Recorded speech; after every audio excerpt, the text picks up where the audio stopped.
Nesse tópico, nós iremos discutir a ocorrência da água na Terra, no ciclo hidrológico, e vamos fazer uma breve definição de hidrologia.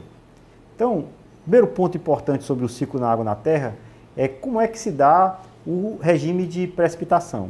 Então, vocês podem observar nessa primeira figura a localização dos principais pontos de precipitação na Terra. Vocês notam aqui uma barra verde, tá certo? Que está aqui viajando entre o hemisfério norte e o hemisfério sul.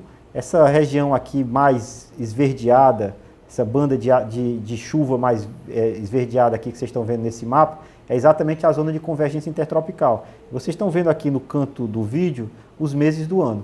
Então, vocês notam que em alguns meses do ano essa precipitação vai acontecer aqui, por exemplo, na região nordeste do Brasil, depois essa banda da precipitação vai mais ao norte, depois ela volta, né? Vocês veem que tem uma região muito grande aqui que não há nenhuma precipitação ocorrendo, que é exatamente onde vai acontecer uma região de alta pressão, onde você vai ter baixa chuva.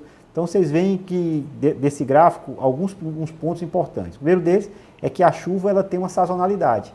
Tem uma época que ela vai acontecer em um determinado lugar e esse local depois vai deixar de ter precipitação. Quem está definindo, por exemplo, a existência dessa sazonalidade são processos que estão acontecendo na escala do planeta como um todo, né? Então a gente vai ter, por exemplo, as chuvas aqui no Ceará. Vocês podem observar aqui exatamente a chegada dessa banda de chuvas, que é a zona de convergência intertropical, aqui nos meses de fevereiro, março, abril e maio, né? E depois disso ela migra para o norte e vai fazer com que aqui essa região aqui, nos meses de setembro, outubro, novembro, fique mais seco. Quem vai definir, por exemplo, o regime de chuvas aqui no estado é exatamente a movimentação dessa zona de convergência intertropical, que está ligada a processos que estão acontecendo na escala do planeta como um todo. Então existe uma grande sazonalidade das precipitações e a definição desse regime de chuvas está associado aos processos que estão acontecendo no planeta. Para ilustrar o processo de circulação da água na Terra, eu coloco aqui para vocês essa apresentação, dessa transparência, que está mostrando exatamente aqui as células de circulação do planeta Terra. Então vocês estão vendo aqui algumas setinhas, que são os ventos alísios. Vocês estão vendo aqui uma certa célula de circulação aqui próxima à região do Equador, né? E também uma célula de circulação próxima aqui à região mais intertropical e uma célula polar. Como é que surge esse processo de circulação da atmosfera? Esse processo de circulação da atmosfera, que vai definir o transporte de água e de calor da região tropical para a região mais polar, é devido ao aquecimento desigual do planeta Terra. A gente tem aqui, nessa região aqui equatorial, uma quantidade de radiação solar que chega por metro quadrado muito maior do que na região polar. Então, em função dessa diferença de temperatura e de quantidade de radiação solar, vai fazer com que haja uma diferença, e essa diferença vai fazer com que haja um movimento. Que aí você vai ter transporte aqui dos ventos alísios e de outras circulações que vão transportar calor de uma região para outra, tá certo? E transportar também umidade. E aí esse aquecimento desigual é que faz com que se inicie todo o processo hidrológico e a circulação do planeta. Então todo o problema da circulação, do ar e do regime de chuvas nas diversas regiões do planeta estão associados então a esse aquecimento desigual do planeta. Então a gente vai ter 3 células de circulação: a primeira a célula de Hartley, a segunda uma célula que a gente chama célula de Ferrier e a terceira uma célula polar. Essa circulação ela não vai se comportar da mesma forma durante todo o ano. Tem um período do ano que ela vai variar em torno de 10 graus norte até 5 graus sul, a região onde vai estar esse maior aquecimento e essa maior precipitação. Vocês podem observar isso nessa imagem que vocês estão observando agora, onde você vai ter aqui uma banda mais verde de precipitação, que está representando aqui os locais de maior intensidade de chuva, e esse maior local de intensidade de chuva ele vai variar entre uma posição no hemisfério norte nos meses aqui de setembro, outubro, a uma posição mais ao sul, do hemisfério sul, chegando aqui ao Ceará, aqui nos meses de fevereiro, março e abril. Essa é exatamente a zona de convergência intertropical. Por que é que acontece isso?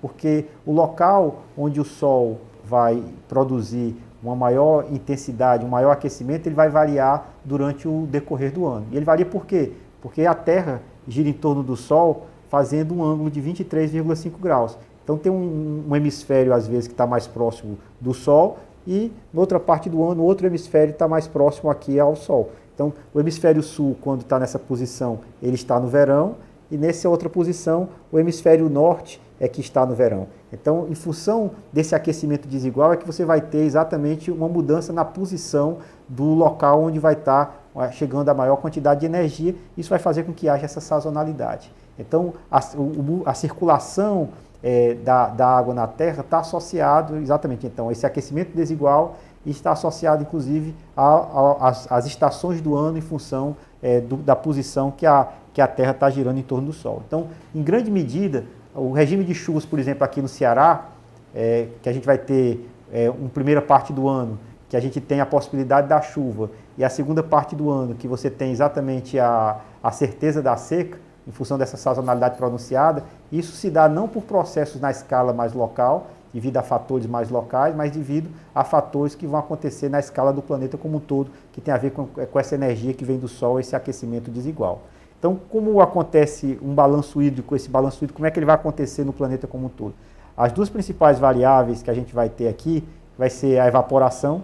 Então, no planeta Terra, vocês vão olhar nessa imagem o balanço hídrico do planeta, e nessa imagem do balanço hídrico do planeta, vocês vão observar que evapora em torno de 1 metro, tá certo? 1 metro e 1,2 metros de água é o que evapora, a coluna de água que evapora em média no planeta como um todo. E precipita o mesmo valor, em torno aí de 1 metro, 1,2 metro é o que precipita no planeta como um todo.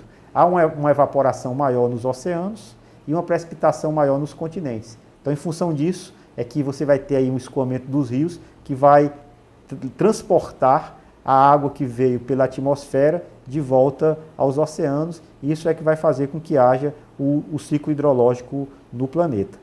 Essa outra imagem que vocês estão vendo é exatamente um balanço hídrico que a gente chama concentrado. Por que é concentrado? É porque quando a gente estivesse representando o planeta todo como sendo um ponto só.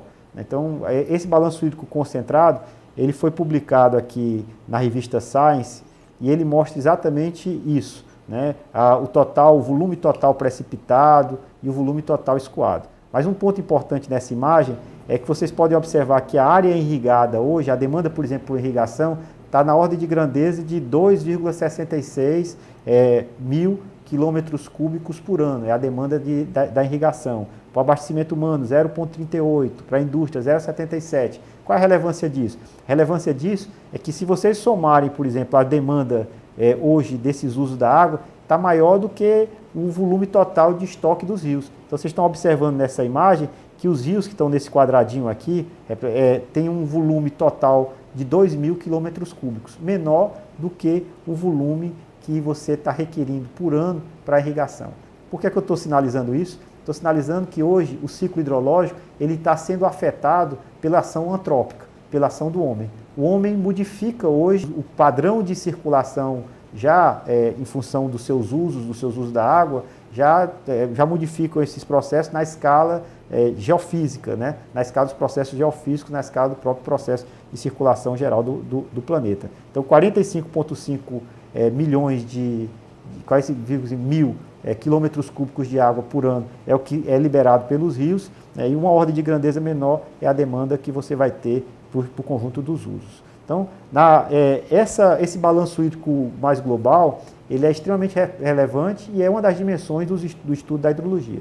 Outra dimensão são exatamente os componentes desse ciclo hidrológico na bacia hidrográfica. Então, esses componentes, quando você vai olhar uma região específica no continente, onde a gente vai estar aí construindo as intervenções de infraestrutura de recursos hídricos, onde vão estar as cidades e onde a gente vai precisar retirar água para o abastecimento, esse ciclo hidrológico vai se dar numa região específica, esse balanço hídrico, que é a bacia hidrográfica. Nessa bacia hidrográfica, então, a gente vai ter aqui, e essa imagem está mostrando todo o processo da precipitação, a infiltração que vai acontecer, uma parte dessa água que infiltra vai recarregar o lençol freático, uma parte desse lençol freático depois vai ter um escoamento de base que vai produzir água nos rios, outra parte dessa água que precipitou vai se tornar escoamento superficial direto, e a imagem que vocês estão vendo do ciclo hidrológico está representando basicamente cada uma dessas componentes do ciclo hidrológico, que vocês podem ver na imagem seguinte, de uma forma mais detalhada, em azul mais escuro, o que é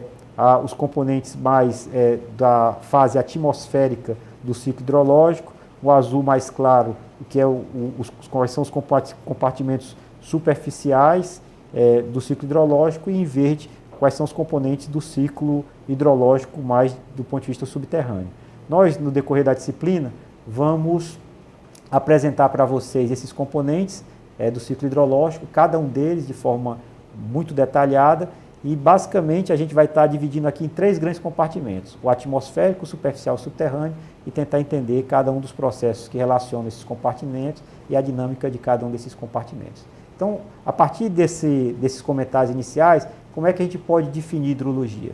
Então, hidrologia, na realidade, é o estudo da água no planeta. Hidro é água e logos é ciência e conhecimento. Mas de forma mais específica, a gente pode dizer que hidrologia é a ciência que trata da água na Terra, sua ocorrência, circulação e distribuição, suas propriedades físicas e químicas e sua relação com o meio ambiente, inclusive com a sua relação com a vida. Essa aí é a definição que a gente utiliza de hidrologia. Então, a gente está mostrando exatamente como se dá esse processo da ocorrência da água, quais são essas propriedades da água e como é que ela vai se relacionar, inclusive, com a vida no planeta. Então, são dimensões dessa definição de hidrologia. Então, a gente vai ter, basicamente, no estudo da hidrologia, 2 grandes áreas. Uma grande área que vai estudar os processos hidrológicos na escala continental, na escala planetária e continental, né? E um outro foco, que é exatamente o foco onde a gente vai analisar esse processo hidrológico na escala de um balanço hídrico numa bacia hidrográfica, tá certo? E essa segunda dimensão de olhar o ciclo hidrológico numa bacia hidrográfica é o que nós vamos dar maior foco no decorrer dessa disciplina, porque é nessa região, inclusive, onde vão estar as intervenções que nós pretendemos lidar no setor de recursos hídricos. Então, em seguida a esse módulo, nós teremos outros módulos onde nós iremos analisar cada um desses processos, tá certo? Uma primeira visão de cada um desses processos. O próximo módulo será, pensando como hidrólogo, qual a relação da hidrologia com outras áreas do conhecimento.